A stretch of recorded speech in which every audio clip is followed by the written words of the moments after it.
ஒரு கடல் இருந்திருக்கு. ஒரு கடல்ல ஒரு இளம்பெண் கொஞ்ச நேரம் போய் கால் நனைச்சிருக்கிறா. திடீர்னு பார்த்தா ஒரு கொலுசை காணும்.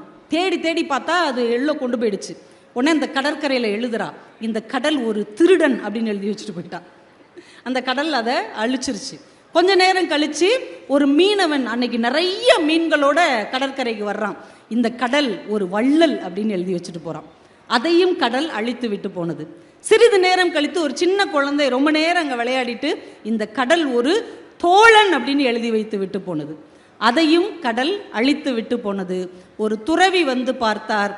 எதையும் தனக்குள் ஏற்றுக்கொள்ளாமல் அந்தந்த கருத்தை அப்படியே அழித்து விட்டு செல்லுகிற இந்த கடல் தான் உண்மையான துறவி என்று அவர் எழுதி வைத்து விட்டு போனார். அதையும் கடல் அழித்து விட்டு போனது.